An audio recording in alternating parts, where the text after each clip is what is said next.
Hello everyone, welcome to the final part of Super Mario Galaxy. I'll be reading the storybook.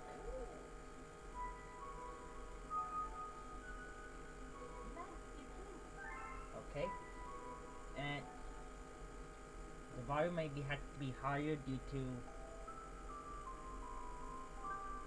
events. Chapter 1, the Crystal Duel, the Celestial Duel. Our story began a very long time ago where a young girl, one day this girl spotted a rusty spaceship pointing a small star child. What's your name? Are you lost? The girl asked. The star child? I'm Numa, and I'm waiting for Mama. She's coming for me on a comet, she said. The star child who had been waiting for days and nights. Don't worry, I'll wait with you, the little girl promised Luma. At nightfall, the little girl borrowed her father's telescope and proceeded into the sky. She looked and looked, but she saw nothing. Hours turned to days and then years. But still, the sky revealed nothing. Finally, the little girl sighed and said to Luma, if we stay here longer, much longer, I will be an old lady soon. But then she had an idea. Why don't we go out there and find your mother ourselves? The girl and Luma fixed up the rusty spaceship, and then the two set sail into the starry sky. And this is how the search for the celestial mother began. Yeah, if you can barely hear me or the audio, I'm sorry. I'm using my old laptop. The current one is currently unavailable. So in this video, I just doing the laptop, and that one I go see how connecting that to my camera works, and then to see where this will go from there. Chapter 2, Stop It.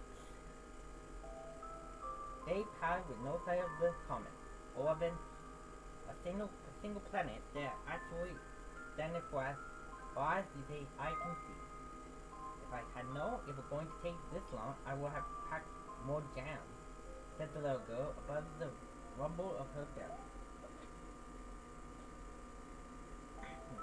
Before they left, they had packed all the accessories, telescope, butterfly net, stuffed bunny bread, milk, jam, and a festive flavored tea, but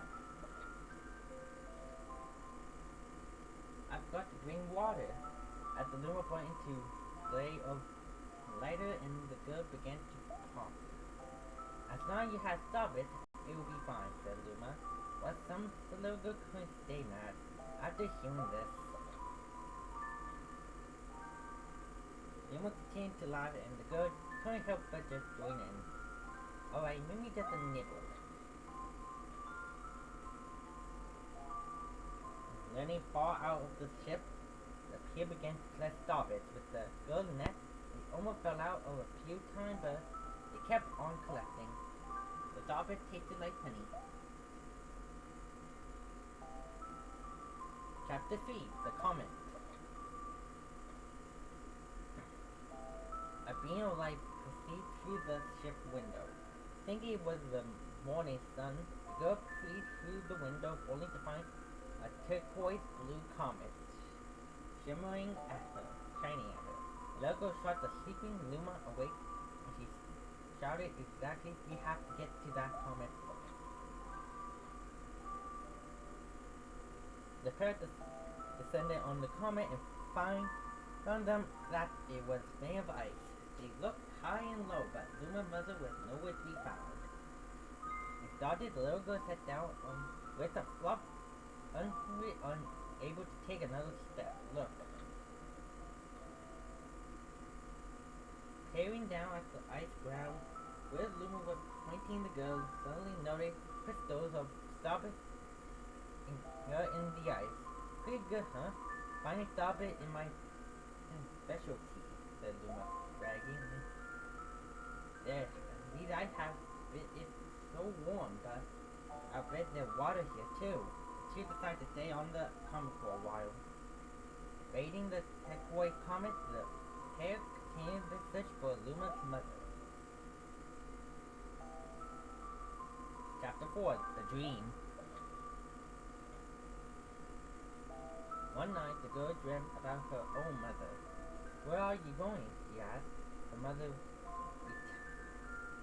returning back. Without turning, her mother replied, "Don't fear, darling, dearest. I'm not going anywhere. I'm always watching over you, like the sun in the day and the moon in the night." I waved a sadness wish over the girl. "What about when it was raining, and I can't see the sun or the moon?" Her mother thought for a moment before responding. "I will turn to a star in the clouds and the wind and wait for your tears to dry." When she awoke, the little girl's face was drenched with tears. "You have starving in your eyes," said Luma to the girl. Moving her face, the girl replied, "They are tears, not starving. I'm crying because I never see my mother ever again." At this, Luma began to cry too. "Mama, oh mama, why?" The pair traveled through the starry skies, and through they encountered many other comets. Not one of them held Luma's mother. Luma was disappointed. Now, Luma, the rain cloud won't go away if you keep crying." The girl said, giving Luma a square squeeze, "And I'll give you a present if you stop." The girl closed her eyes and said, "Actually, I'll take care of you." When she felt a small spark in her heart. Chapter 5, Home. "The kitchen will go here and the library will go over there." The girl said, basically to herself, "We'll put the gates here." Ever since the girl took Luma under her care, she's been building about at a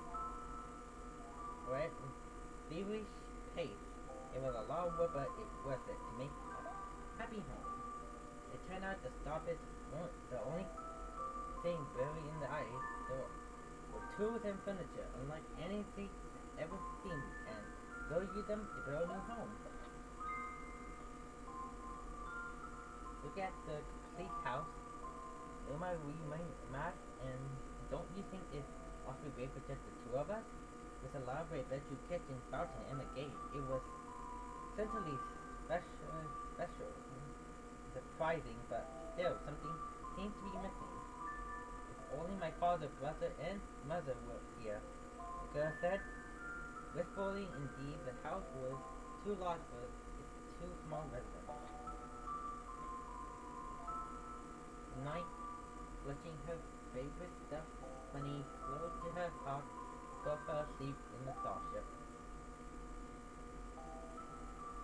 Chapter 6, Friends. One day, while the girl sat sipping tea, a tiny paraquat-colored planet appeared on the horizon. For the planet to another Luma of same color merged. "Do you two know each other?" the girl asked. The two Luma rapidly spiraled the space the girls in fragments. They seemed uneasy. The two Lumas neither drew closer nor break away from each other. There they just stared, and one Luma broke the silence. "My mama." At once the apricot Luma pointed back, "My mama, my mama, my mama, my mama." The two Luma began to dance around the girl restlessly, and neither showed any sign of stopping. The girl was so charmed by this adorable scene that she couldn't help but laugh. And that's when something very strange happened. Suddenly, more Luma began to pop out from the Africa planet. They were different color, but they all shouted the same thing. My mama, my mama. The sight of all this Luma shouting, shooting Lumas only made go laugh harder. What am I going to do for all of these children? The Luma just started there blinking as she drooled over laughing. I guess we have to name each and every one of you. Now, once she had finished naming them all, she will begin moving all the Luma into the new house. Chapter 7, The Telescope. After seeing the 100th comet, a sudden blue popped into the girl's head. I wonder if my home planet is still as blue as ever it was. That when she remembered her father's telescope. Peeking into the telescope, a tiny blue dot fluttered into sight. It was smaller than a starlet. How strange! It's so far away, but it feels so close. She twisted the knot in the telescope, and the blue dot grew until she could make out a grassy hill dotted with flowers and seemed very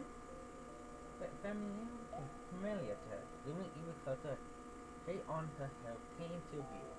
I used to go stargazing when I lived on my home planet. She remembered rubbing the sleepy out of her eyes as she followed her father up to the hill to look at the stars.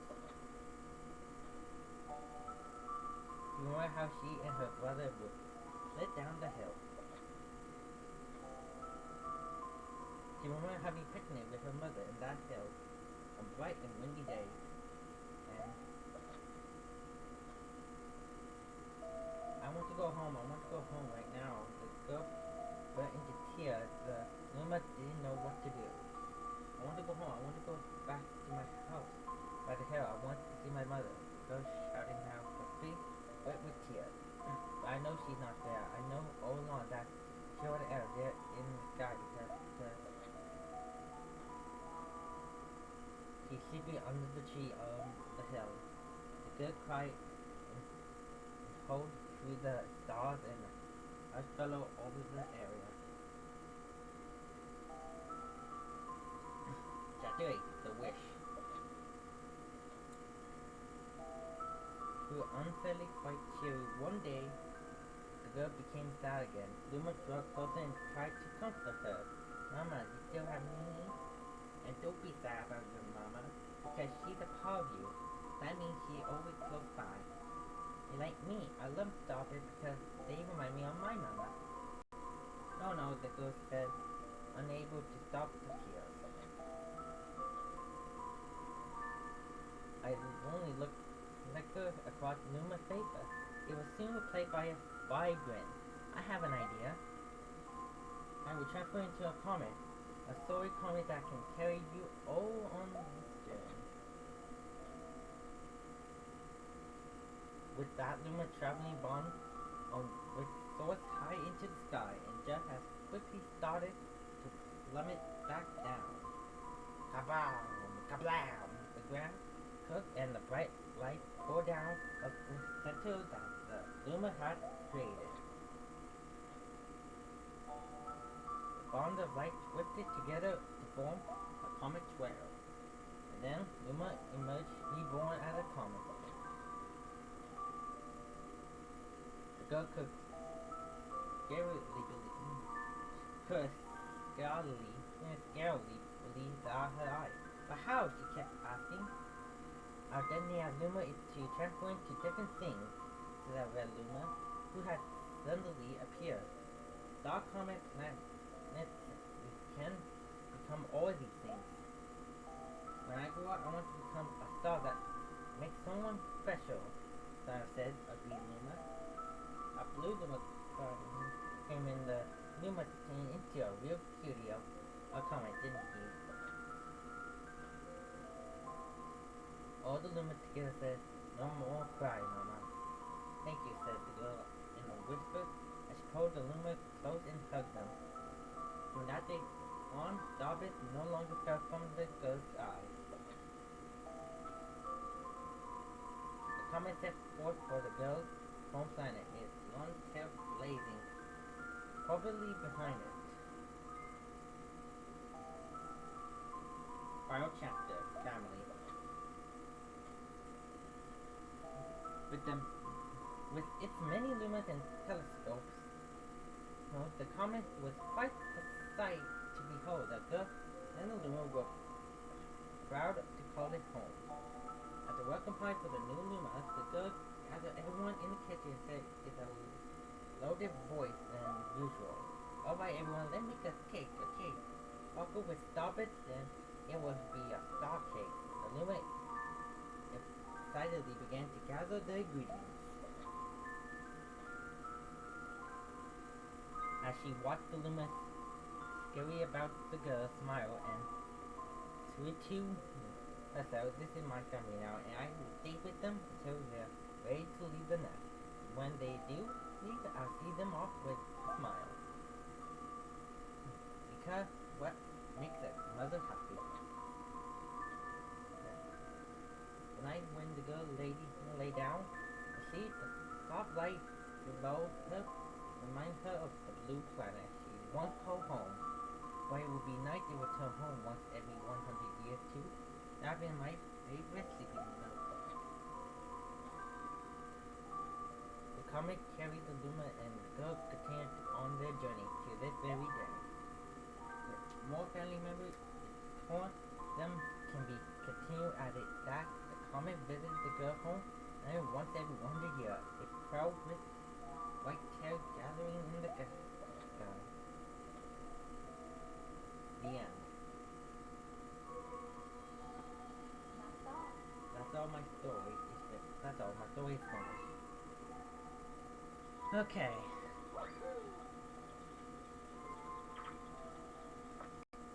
Yeah, you can literally go back and read it whatever you want. But that's basically it for Mario Galaxy. So if you may or may not hear me, depending on how the video is, on Friday I'll see what will happen if I use the actual camera, but for now, I'd like to thank you all for watching. I'll see you all next time. Bye!